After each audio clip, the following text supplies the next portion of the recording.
अगर तुम लोगों को मौका दिया जाएगा कंपटीशन में भाग लेने का, हम पहले ले तो उतना बुद्धि तो होने चाहिए। फनासी मेरे पास करो। ये मैडम जी ओकरा से पीठ फाड़ना है। दो दो दो चुत्तर लाल बाटे कैसे क्यों मर रगे तुम मरले रहनी। देखूं देखूं हाय देखी त मैडम जी सही बनैले बनी। बाल को तुम तीता अंती सुनाओ मेरे को। हां तीता अंती। तीता अंती हां उ का होला? अथी हम सुतर पढ़ ही नहीं खी। हां अथी अपने बल हो गए, एगो सुतर नहीं याद आया। हम कहां पढ़ ले ना। हां देखो याद करोगे ना। ता आमी आवा आमा ये ना। हाँ याद है, उसमें तुम लगा देना सब कुछ पे। इस पे राम आम खाता है, इसका संस्कृत में ट्रांसलेशन कर। अबे कर पेन दी नहीं भुला गेल बनिया। तुम जुबानी बोल के बता। हम जोड़ जोड़ के बनाई मम्मा, ऐसे ही ना बोलला संस्कृत मैडम जी।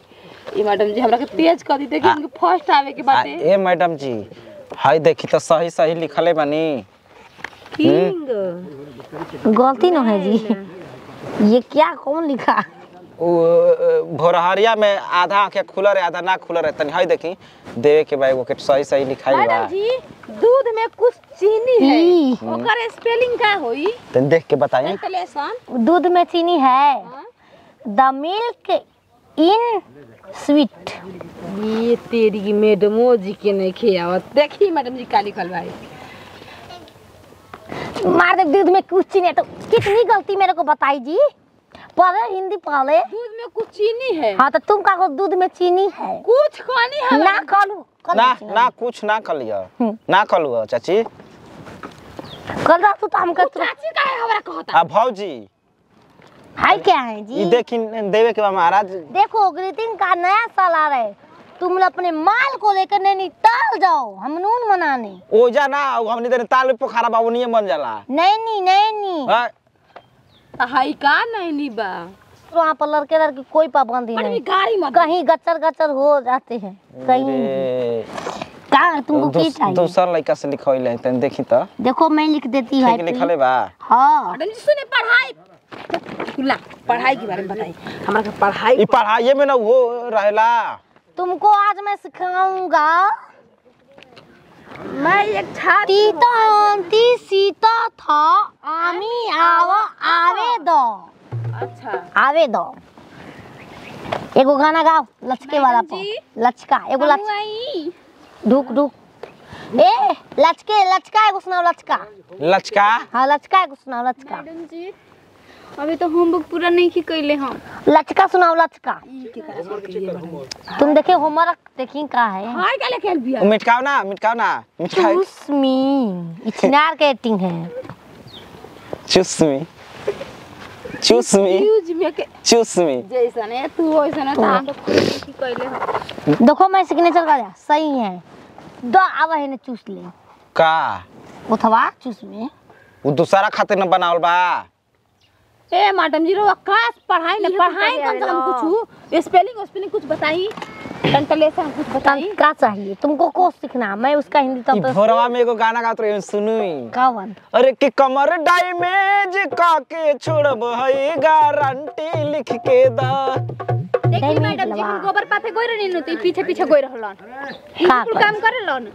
छोटा छोटा स्पेलिंग बताई।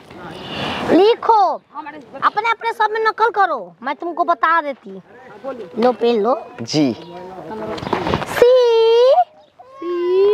ए सी एल कल माने आज। कल लिखो कल माने आज। हाँ आज ओ देवेलू देवेलू ऐसे ऐसे दाबलू लवा। अच्छा ओ देवेलू ओ देवेलू ओ माने खो। हमर समझ नहीं जो तुम का लिखती।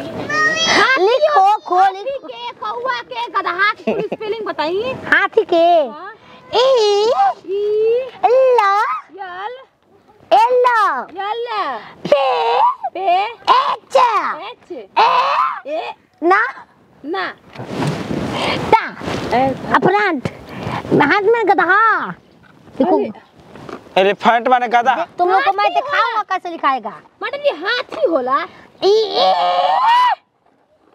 एला मत दियो।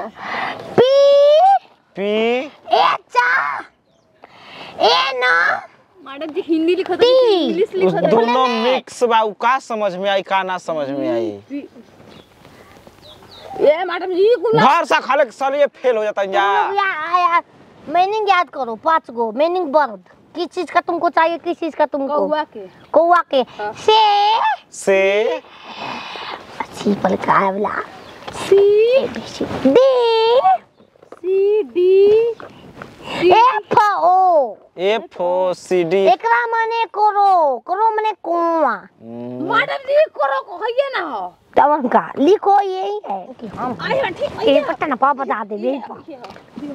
ए तुमको किस चीज का मीनिंग चाहिए। मुर्गी के अनाक मुर्गी के सी सी ओ ओ सी सी के कोक माने कोरा मुगरा कोक माने मुगरा। मैडम जी मुर्गा।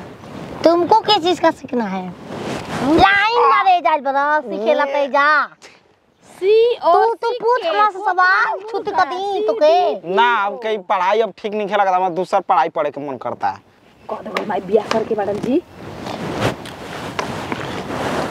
पढ़े माइक भी जाके माइक अपना आँख मार ये मैडम जी तो मैं बिया करा दे। सारा वा कहीं के का झांकी होता कब्बे के हम देखो तनी ये कुल होई स्कूल में। देखो तोड़ू काटे की नंबर